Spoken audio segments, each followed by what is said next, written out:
Good tidings, everybody, and welcome to the Secret Ansem Report, episode number 4. That's right, this is the shortest running Kingdom Hearts podcast named the Ansem Report. I'm Mike, you know me. This is a mailbag. If you don't know what a mailbag is, that's fine. I'm just going to talk about stuff you guys want me to talk about. As you'll notice, I'm wearing the same outfit as the last episode because I had to batch record 2 of these. Because I have a business trip I have to go on. I don't want to batch record these all the time. I like it to stay current. Because, like, for example, I'm in the past. Right now, this is airing, I think, the weekend of the Super Bowl. I have no idea if the Lions are in the Super Bowl or not. I don't know who won the Royal Rumble. I don't know anything. It's maddening. I'm in the past, and I need to be in the future. But I'm batch recording this so you guys will have an episode on time. Because I'm a man of my word. And when I say that, we're going to have either a Secret Ansem Report podcast or an Ansem Report podcast every week. We're going to do it. So here we are. Last episode, I haven't edited it yet because I just recorded these back to back. I had this heater over here on the whole episode. So hopefully episode number 3 doesn't sound like dog shit. But if it did, I apologize. And this one will not sound like dog shit as recompense for that. So thank you. If you want me to talk about something you wanted me to talk about, that's a weird sentence. If you want me to talk about something, all you have to do is go down in the Discord, join, go to the Secret Ansem Report section, list something that you want me to talk about or ask me a question, and then hang around. It's a great place to be. We have a wonderful Discord, a wonderful community that you should interact with because they're great people, whether it's Kingdom Hearts or wrestling or Final Fantasy or video games in general, Pal World. Is Pal World still a thing? I don't know. I'm in the past. I can't tell you if Pal World is still a thing, but it was a thing when I recorded this. Anyway, let's get into it. Before we get into what you guys want me to talk about, I promised the last episode that I would talk about Rock Band here because I'm a little peeved. I'm still in the past, so I'm still peeved by this. But Rock Band announced that on January 25th in the past, that would be the last day they're going to release Rock Band DLC for now. If you don't know, they've been releasing weekly DLC since Rock Band came out, with the exception of a couple year period between like 2013 and 2015 or something like that, when they didn't have a Rock Band game out. And so it did come back before. So there's precedence that they're going to bring it back. But they've announced that they are no longer doing it. And I'm completely okay with the idea of something ending because it is no longer profitable or no longer makes sense for the company to do so. I'm completely okay with that. What I'm not okay with is them announcing this and going, hey, by the way, you can still play songs in Fortnite Festival. Now, I kind of predicted this coming when Epic bought Harmonix. If you don't know these game companies, Epic is the company behind Fortnite, among many other things. And Harmonix is the company that made Guitar Hero, and then Activision took it over, and then they made Rock Band to compete, and they've been making Rock Band ever since. They were owned by MTV Games at one point, and then bought their own freedom back. So they've been around a long time. They're a great studio. They've made other games too that are great, like Amplitude and Fuser. Who remembers Fuser? I might pull off Fuser. The game's fun, but they've been the sole proprietor of like making Rock Band songs for years and years and years. And it's been a source of happiness for me every week to see what the announcement is. Even when it's songs I don't like, I'm like, oh, that's cool. They're releasing songs still. Now they're not.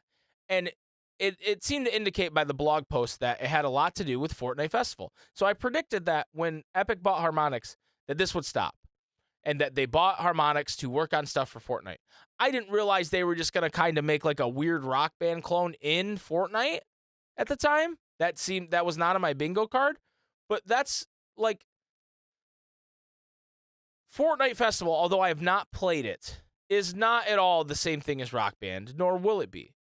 And that's just so frustrating that they're taking this game series I love down just to put it in Fortnite, ?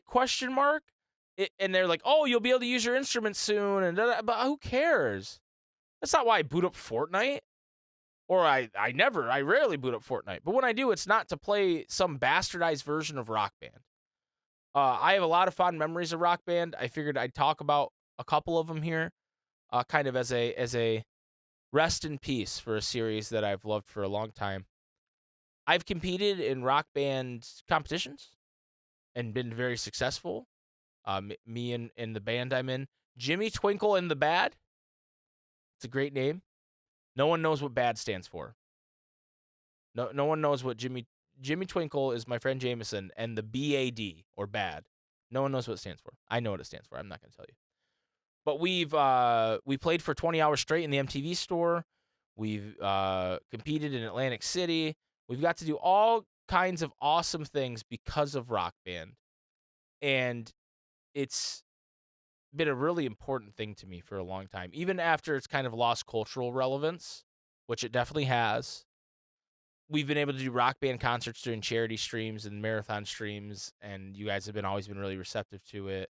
It's just so fun. It's not the same as playing an instrument, but it's a great way to interact with music in a different way. That's fun and collaborative. Like, you play with other people. You feel like you're really on stage sometimes. You feel like you're really performing. Not to say it would replace real instruments or anything. Like, a lot of like old guitarists are like, Rock Band Guitar Hero, you should learn to play a real guitar. Sure, but that's not what it's there for. That's not what it is. And I'm just going to miss it dearly. I hope it comes back. I hope we get Rock Band 5. I don't have faith in that because I just think Epic knows I don't know that that's going to make money. Like, and to their credit, I don't know that it's going to make money, and that's what Epic's about. And Fortnite Festival, unfortunately, is probably Rock Band 5. So, anyway, rest in peace, Rock Band. We love you. At the end of this episode, I will post a performance, a clip from a performance of Jimmy Twinkle and the Bad for you guys, just so you can see what we were like at our height. Rest in peace, Rock Band. All right, let's move on to what you guys want me to talk about. Starting first, we have our good friend Fabio the Iguana, who says, "What's your least favorite songs by your favorite bands? As many or as little as you'd like to share." So this is an interesting question. Okay, so Coheed and Cambria, my favorite band, got the tattoo and everything. They have a couple clunkers. A couple. But the most egregious one, to me, is on the Afterman Ascension. And it's called Key Entity Extraction 2, Hollywood the Cracked. I remember when this album came out, and I was living with my good friend Rex Overdrive. And one of my friends had bought me the album, and I went home to play it. And he's like, "Oh yeah, I'll listen to it with you." And we were listening to it, and we're like, "Okay, this rips, this jams, And then we got to Hollywood the Cracked. And he just looks at me, and he goes, "Is this butt rock?" And it was maybe the most embarrassed I've ever been to be a Coheed fan, because the song is tough. It's a little Buckcherry like in sound. It's a strange lyrical content song. It's about a woman who was stalking him and his wife, and then the way Coheed works is Claudio, the lead singer and writer, will take an experience in his life and then turn them into a character in the story, overarching story of Coheed and Cambria. And so he took this like stalker woman and made her part of the story by like making the situation more outrageous and all that. But the one of the lines is, "Hollywood, Hollywood, look out, here she comes. Hollywood, Hollywood, fucking a loaded gun." As in, like, having sex with a loaded gun. It's just not a very good song. Fabio will defend it, and I know that's... I think what Fabio wanted to do with this question is get me to say that Hollywood the Cracked is bad so he can try and defend it, but I'm standing firm here. Hollywood the Cracked is a bad song. The other Coheed song that I'll share that I'm not a fan of is, like I said, Claudio's a very creative guy. He comes up with a lot of interesting ideas. It's one of the reasons I love the band so much. But they did this thing in 2020 where he decided he was going to write the sequel to Jesse's Girl. You know the song Jesse's Girl? Oh, I wish I had Jesse's Girl by Rick Springfield. And the idea was, what if Rick got the titular Jessie to be his, and then it turned out she was a psychopath, is the sequel to the song. And Rick Springfield sings on it, but it's just not good. It's a stupid concept for one, and then the song itself doesn't really sound like Jesse's Girl, which I guess doesn't have to be a sequel, but like writing a sequel to someone else's song is just a strange, interesting concept, and I don't think it worked for him here. So I'll also nominate that as a bad Coheed song. So I decided I'll do like 5 of my favorite bands, and I'll name their worst song. That seems like a good number, right? And if someone wants me to do more in the interim or later, I will do so. Okay, so up next is Fall Out Boy. And there's a lot to choose from here because there's actually, in the middle of their catalog, there's a lot of songs that I'm just not a big fan of, or albums even. But my least favorite is the title track from the album American Beauty, American Psycho. I just think the song sucks. I just think it's bad. It's not good. It's just not a good song. There's no way you could shake it. This is their worst album by far to me, too. There's a couple good songs on it, but like American Beauty, American Psycho is just a bad song. Not a fan. There's nothing about it that I like. Even other songs on here that I'm not, like Uma Thurman, which was the single off this album, is fine. It's not my favorite song. There's some good parts of it. A lot of people don't like that song, and I understand. I can find more redeeming qualities in that song, whereas American Beauty, American Psycho is just, Aki Patootie. Aki Patootie. Okay, so this next one's from a band I really like called Taking Back Sunday, or at least a band I used to really like. Some of their newer stuff I'm not as into, but their first couple albums really important to me. And this one's off their first album, Tell All Your Friends, and it's a song that I think a lot of people would agree with is the weakest song in this album and probably the weakest song in their catalog, and it's called Head Club. And it just like, it's not out of key, but it feels like it is. You know what I mean? Like, it's just kind of like Adam Lazzara, especially in this era, the lead singer of Taking Back Sunday, has a certain way of singing, and it's a lot how I actually, as someone who's not trained to sing, where it's very breathy and very like, very screamy and powerful. I don't mean screamy as in like harsh vocals. I mean screamy as like he's using all of his like diaphragm and lung power to get it out there. Like I can decently sing, but I cannot sing quietly because I need to use my lung power and my diaphragm to really like belt. And he does it, and it just doesn't work on this album. Like he's just like, or not on this album, on the song, it just doesn't, it's not a good song. Like, and the rest of the album is really good. There's like a banger after banger. It's a very legendary album for that reason. But I think most people would agree Head Club, not a very good song. I like the name though. Where do I sign up for the Head Club?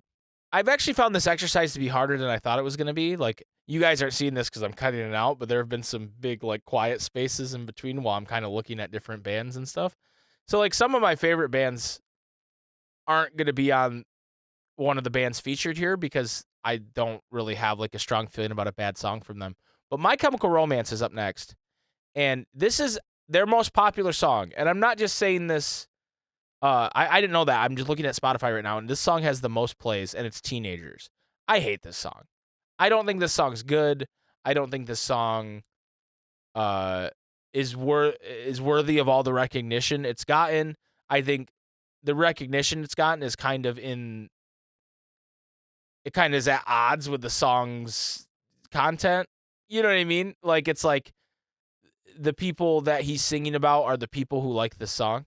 Like, and it's just, it's just not what I listen to My Chemical Romance for, I guess. But apparently I'm in the minority there because it has fucking 860 million plays on Spotify. So that's nuts. But just not a song. If that song comes up, I skip it. I've seen him play it live, and it's like fine. I'm like, okay, I'm bobbing my head. But it's just, if I don't have to listen to this song, I will not. So another band I really like are The Killers. And they have a lot of really good songs. They have a lot of really passionate and meaningful songs. But one song I do not like by them is the song Human off their album Day and Age. It was a pretty big single for them. And again, this is another song that has millions and millions of plays on Spotify. What bothers me about it, I think the song's fine, but he's like, the lyrics. Are we human or are we dancer? Denser? No one, I think he said the lyric is dancer. I think Brandon Flowers came out and said it's dancer. That, I don't even, what the fuck does that mean, dude? Are we human or are we dancer? Both? Neither? I don't know.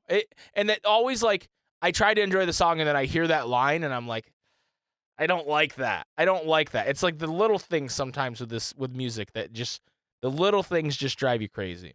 So there you go, Fabio. That was a much harder exercise than I thought it was going to be because I typically am not a super critical person when it comes to music.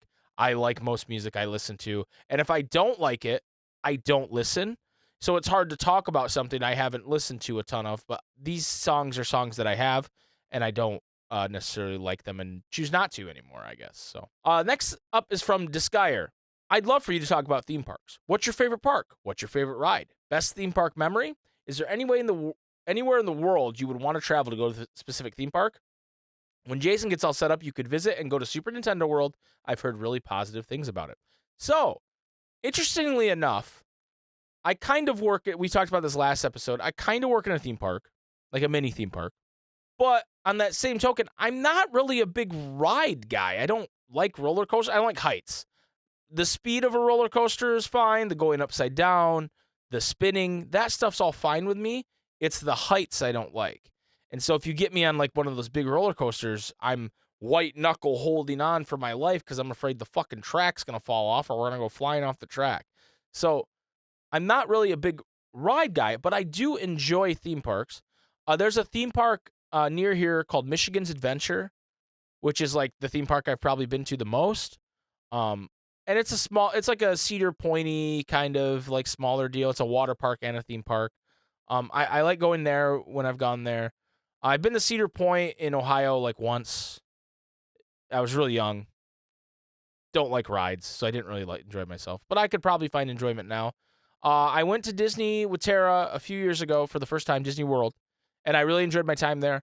Part of that is because Tara is so good at planning. And I've tried to convince her, like, there's a job for you in planning people's vacations because not only is she good at it, she loves it. She just lights up and she just gets, like, so into planning every little minutia and minute detail and making sure that we're hitting everything we need to hit and want to do. And I love that because I'm not a planner. But in that kind of situation, I feel like I wouldn't get the most out of a place like Disney World because I'm not a planner. So for Tara to kind of lead the way and do all that, and she's just incredible at it and has such a passion for it. So I really had a good time at Disney World. You hit the nail on the head with Super Mario World, Super Nintendo World. When Jason goes to Japan, I definitely plan on visiting, and I definitely plan on going there. I want to wait till they do the DK expansion, though, because I love DK. And I know that means I'll probably be riding a barrel roller coaster or some shit, but I'll do it for DK. My favorite ride, it's funny because I just said I don't really like roller coasters because of the height, but this one doesn't go too high. I really love Slinky Dog roller coaster. Tara and I waited a long time to ride that because it was pretty new when we went, and I just think it's so funny and so fun. We waited over an hour to ride it, and I was like, should we get back in line? And she was like, no, we have other stuff to do. But I was like, I love Slinky Dog roller coaster. My favorite part actually has nothing to do with the ride. Well, kind of. When you're waiting, they have the safety message that that is played over and over as you're waiting. And they do it in multiple languages, so people who speak Spanish, for example, can hear it. But it's done in Slinky Dog's voice or someone, doing Slinky Dog's voice because that actor is unfortunately passed, but doing a very good impression. But then when they go to Spanish, he's still doing the voice. So he's like, bienvenidos. And it's so fucking funny to me hearing him talk in Spanish. I think if I watched Toy Story in Spanish, I'd have a fucking riot with it because I just think that's fucking hilarious. Slinky Dog's voice in Spanish. I don't know why. But the ride itself is cool. I love how it looks like Andy left his toys in the backyard, and that's what you're riding. Like the actual, like, through his yard and stuff. And I just think it's a really cool ride. Space Mountain was really cool. One ride I don't like is the Rock and Roller Coaster because it's Aerosmith, and Aerosmith gives me a fucking headache. We rode the Rock and Roller Coaster even though I was like, this is just going to jerk Aerosmith off, and it's a roller coaster. It's indoors, so I'm more okay with it than the outside ones, and it was just, I was just like, I hate Aerosmith. This sucks. I said the only way, I have this thing with Tara where I always talk about my own personal hell is I'd be in a vat of mustard because I just hate mustard. And like, I was like, the only way that'd make this ride be worse if they sprayed mustard on me while I was riding it. So yeah, don't like Rock and Roller Coaster. I think they should phase Aerosmith out and do somebody else. My money's on Fall Out Boy, but we'll see. But yeah, no, I hope that answers the question. I like theme parks, but I more like the idea of them. That, like, we have rides at my job that I haven't ridden because I'm like, no, I don't need to ride that. There's one where it's like a pendulum, and then the seats are on a circle facing outwards, and then it swings like this and spins, but then it also goes upside down about 15 feet in the air, 20 feet in the air, and I have no desire to ride that. So, like, there's stuff like that I just don't want to do, but I do like theme parks overall. Thank you for the question. Corin asks, what's your most memorable gaming achievement? This one's tough. Because I'm not really, I mean, I've gotten more into like the trophy hunting and achievement stuff. And I know you didn't mean literally achievement. You just mean something I've done in a video game. But I've gotten more into that challenge stuff through streaming and all that. But it's not really my bag, typically. But I'm starting to enjoy myself more with it. Like I said, I think last episode, I've been playing Hades, trying to get the plat. And like, that's been a lot of fun. I mean, honestly, if we're talking just like straight gaming achievement, beating Kingdom Hearts on crit is a I know it's funny because we meme about it all the time. Not something I would have typically done without the stream, right? And so the fact that I could, beat Kingdom Hearts 3 on crit, even though I know that's not the hardest Kingdom Hearts to do it on, but like that was pretty big deal for me, especially the data fights. I don't think I ever went back and beat Yozora, but the data fights, that I was pretty excited that I could do that from just a pure gamer standpoint. From like, I mean, obviously, I don't know that this counts, but tangentially, like, using gaming and streaming to raise large amounts of money for charity is probably the right answer, if that counts, because like that, and that's through your guys' generosity and help, but like being able to do that kind of stuff through gaming is really exciting to me, especially like the causes that we've raised for with specifically able gamers. Like, that's so important to me to have a world where everybody can enjoy video games as much as I do, regardless of what would be hampering them from doing so. Or that if something did happen to me and I would, have help to be able to continue to still game. Like, that's super important to me. And that to me is the biggest achievement, is raising the amount of money we've had to do that. I know that's not what you were looking for, but I think that's the answer I'm going to go with. Album of the week. Album of the week. It's been 4 weeks, and I haven't said a Coheed and Cambria album, so here we are. We're going to talk about what might be my favorite Coheed and Cambria album. I have to look to make sure I get the name right here. 2005's Good Apollo, I'm Burning Star 4, Volume 1, From Fear Through the Eyes of Madness. That's a mouthful. But this is a definitely, it depends on the week, but probably my favorite Coheed and Cambria album. This is them at their most nutty. This is an album that you want to listen to all the way through. I very rarely, when picking this album, say, hey, I want to listen to just this song. It's an album that's an experience, and it's an hour and 11 minutes long. So it's typically an album I listen to when I'm driving somewhere a distance, or I'm working on something that I know is going to take a long time and I don't need the auditory parts of my brain to do. So not editing, but other things. But it's an incredible album. The last The Willing Well at the end here, where there's 4 songs called The Willing Well 1, 2, 3, and 4. Just an incredible stretch of album, all songs over 7 minutes long, and just an incredible piece of music there. It has Welcome Home on it for all you that only know Coheed Little on the outskirts there. Welcome Home is probably their biggest song, and it's there. It's on there. But it's an experience. It's an album that's truly an experience. Every other album I've talked about, well, I'll say Take Me Back to Eden is a similar deal where I feel like it's an album you want to listen to all the way through. But the other 2 albums I talked about, that's not really the case. But this one's definitely like a cinematic feeling, big movie score type album, but it's also like a progressive rock album. And I really enjoy it for that.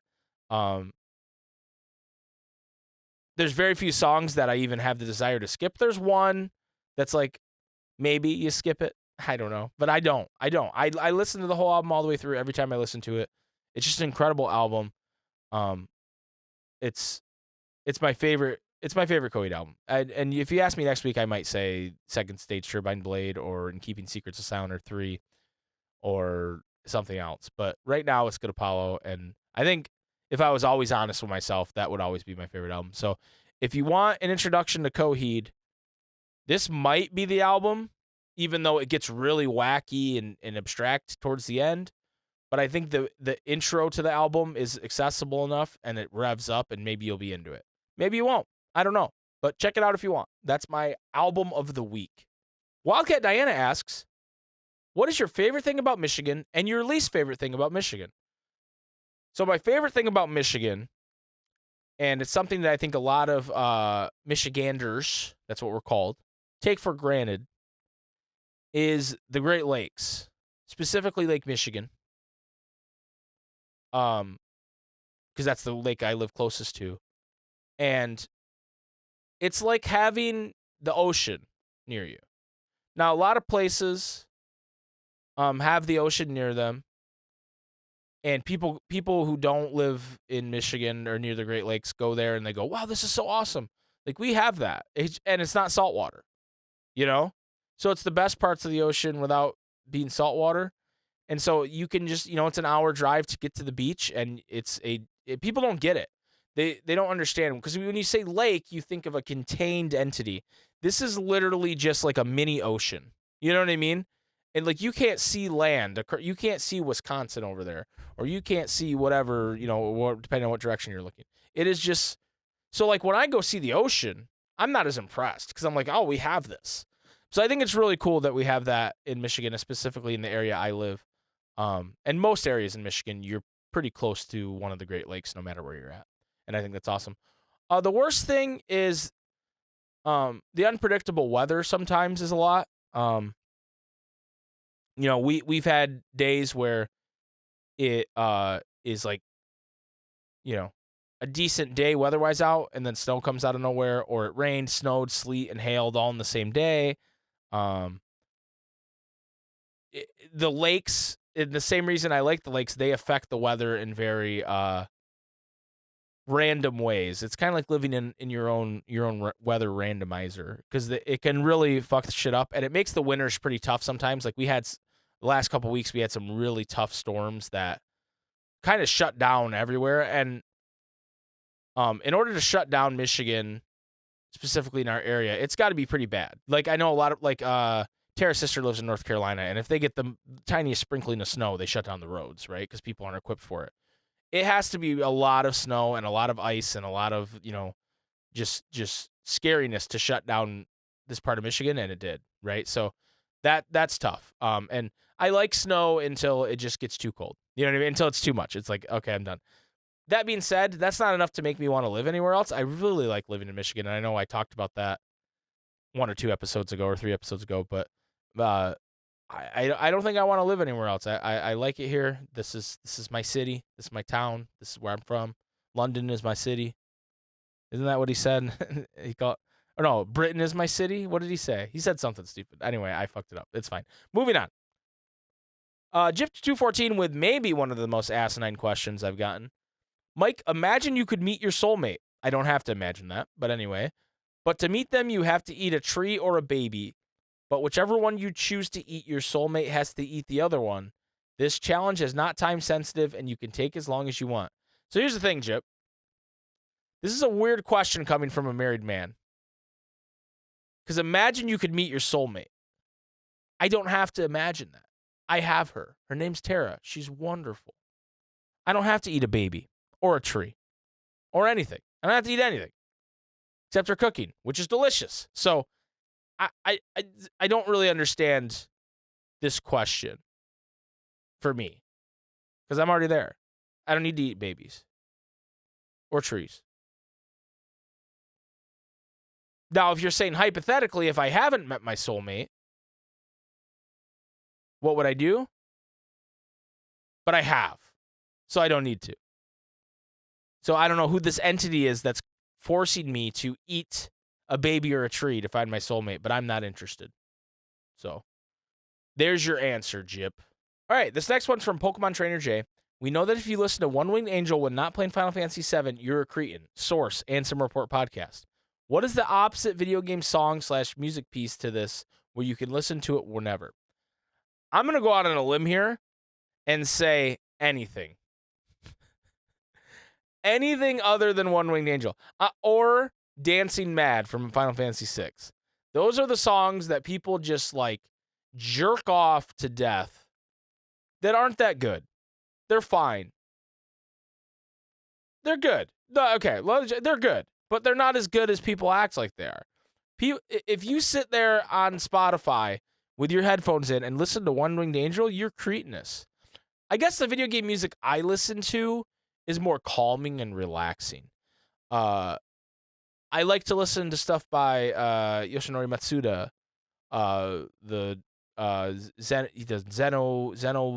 Xenoblade. I always get the Xenos mixed up. Xenoblade, Chrono Cross, Chrono Trigger, lots of things. I like his stuff. It's very calm and peaceful. I like David Wise, the guy who did Donkey Kong Country 1 through 3. His very calm, peaceful stuff, very good stuff. And then I like a lot of the Final Fantasy and Kingdom Hearts soundtracks, but I don't find myself listening to like the aggressive songs, if that makes sense. Like, I'm not typically listening to like, this is the song that popped in my head, but the mini boss music from FF7, you know, like if I'm listening to music like that, it's music that has lyrics that is from like a rock band or something like that. I don't really like listening to that from a video game perspective in my spare time. I'm more of like a calming, like I like Toby Fox's stuff, Deltarune, Undertale. That stuff is like, and even the stuff that's more aggressive, it's different, you know, like it's not as, I'm not talking about Megalovania. I don't listen to Megalovania. Megalovania to me is like One Winged Angel. We're like, this is the coolest song. It's you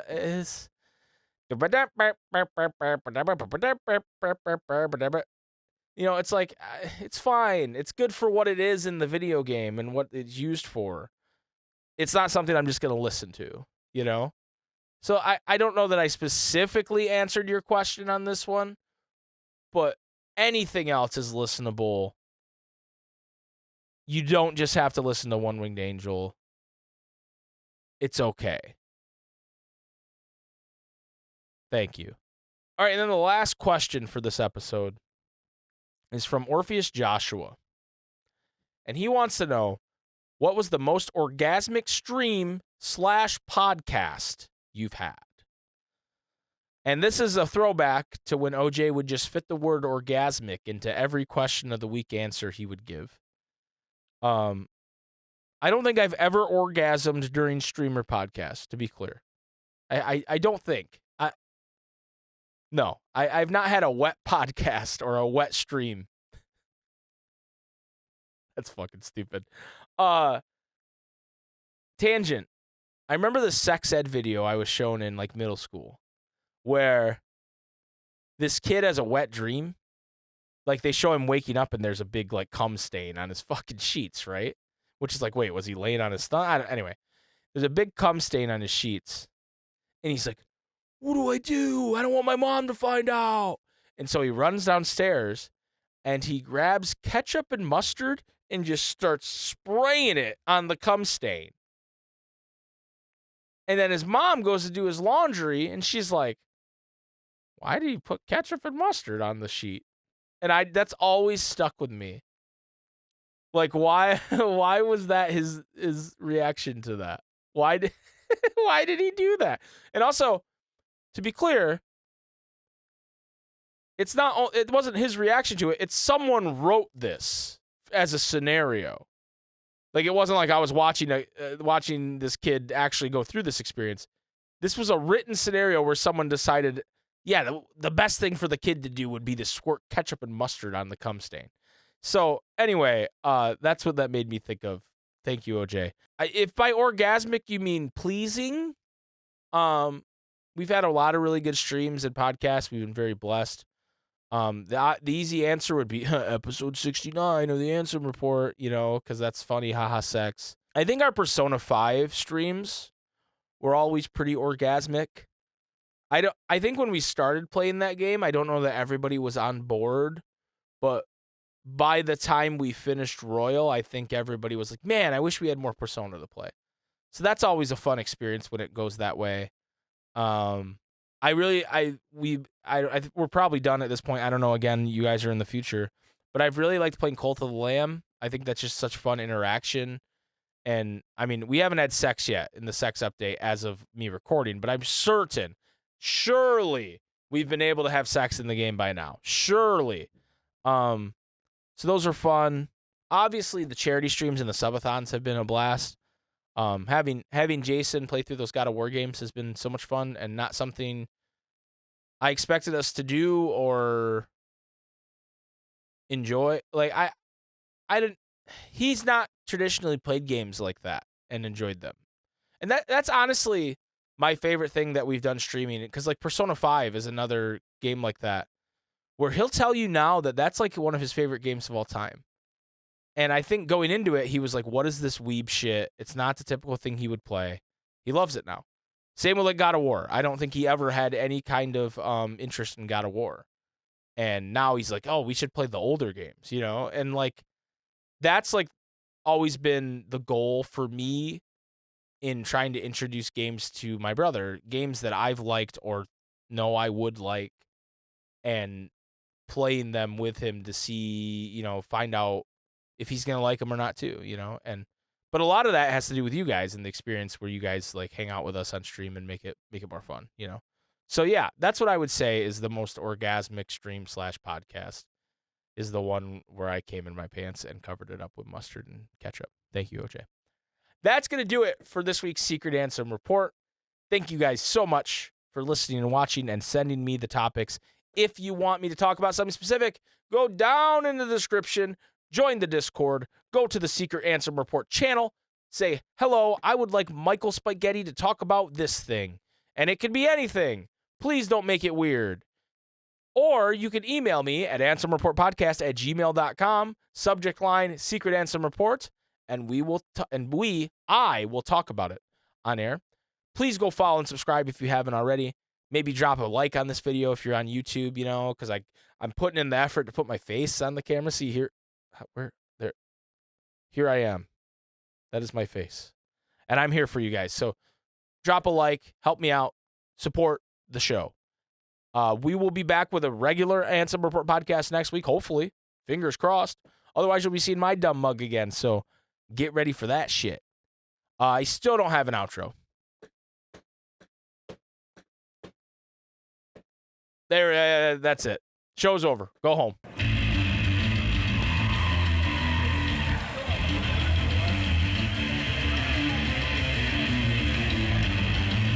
Let's go!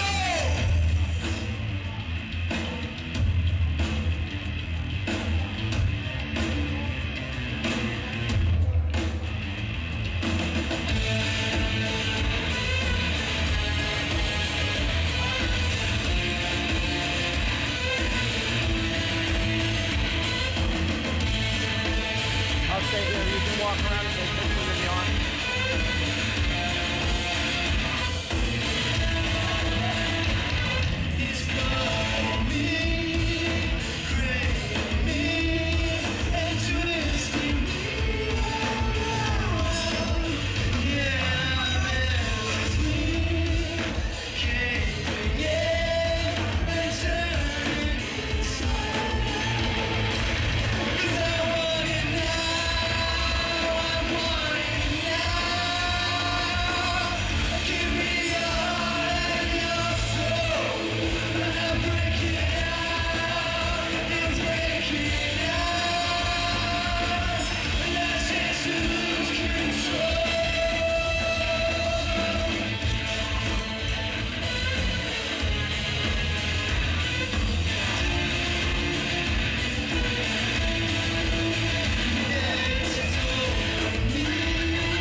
Thank you so much.